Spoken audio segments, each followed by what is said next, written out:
Your no pressure when you first opened your shop though. Didn't you make your husband sell his house?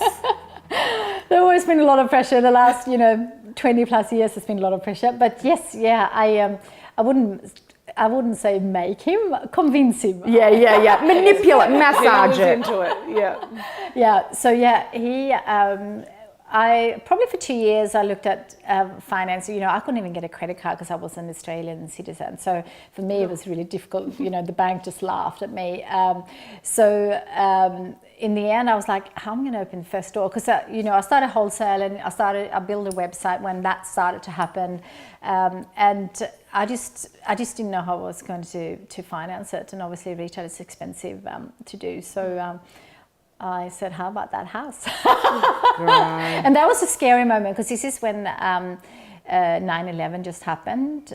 So that was obviously a very scary time for all of us, what was going to happen in the world. And, the department store where we were opening just went out of business. So it was kind of retail has always been tough for a lot of people, and it's still very tough today. So I don't think that's a bad time. Like if you open in the tough times, you make it work, and then if there's some good years, then you float on that, and then it's tough times. That's just kind of how the life cycle is. How did you know when it was a good time to open a store though? Like how do you know you have enough products and research? How did you know people wanted it? I actually didn't have enough products because I borrowed $3,000 from Paul to do my first range, and I couldn't really make not 100% Kikki K. So I started, I think maybe 40% Kikki K, and then I bought in other brands to start with, because I just didn't have the finances to do. Yeah, right. Yeah, so you just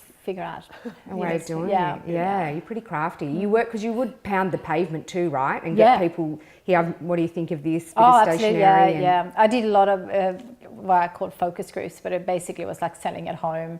In an environment like this where I got my friends to bring in 10 friends, and then I was showing and asking what they thought, and then I could buy to kind of really understand, because everyone was so positive in the beginning, and they said, I'll pay $20 for this, or I'll pay 10, and that's easy to say, but actually to give me the money is a different thing. So I started to sell, direct selling, to kind of get the understanding if people were actually going to buy, and I think I did about 40 of those. Yeah, right. Yeah. So you did quite a lot of research before you actually opened up the store. Loads. Yeah. I stood on the corner of Chapel Street, and I couldn't do this now, but I did. Yeah, I did. I did research because I didn't know anything about Melbourne. I mean, now it's so everything is, you can use Google, but that didn't exist. So I was like, someone spoke about Shads, and someone spoke about City. There was Chapel Street, and I had no idea. So I just asked people where they thought I should open the first store, and I stood there with my plans. I mean, it's ridiculous, but that's what I did. And sometimes you just have to do things that you.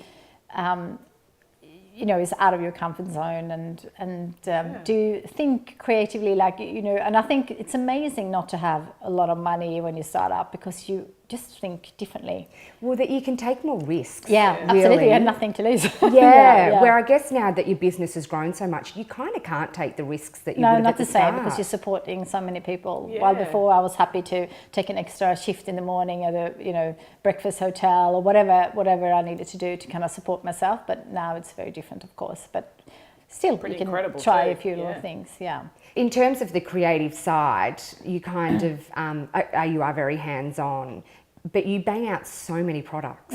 Like Stacey was saying I talk about this all the time because I'm a real stationary person, and I always kept in the back of my mind every time I went into a Kikki K, people telling me that you get new products every 3 weeks, which for a consumer is like me, it's very exciting because every time you walk in there, you're going to see something new, and you're like, oh. I know. How on earth do you get every 3 weeks get new products on the shelf? Like that's just.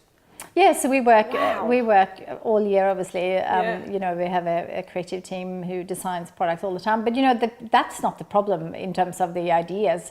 the problem is to choosing the right ones and making sure that you're doing new things, but still not doing too many things that people are not ready for. So that's the ideas is never the problem. It's always which one should we choose? And the designers are talented, so it's always a real tough decision. What should we go with? Because that's beautiful, that's beautiful, that's beautiful. Yeah. And then we run it as a fashion business, so we do the seasons, we're different, and then we have consumers in mind, so we're making sure that we have something for you and something for you and for the younger and, you know, the person who wants to evolve as a person, you know, the inspiration range. And then we have dated, and then we follow all the occasions like Valentine's, Mother's Day, Easter, all those. So right, yeah. Yeah, we're busy, but that's what I love.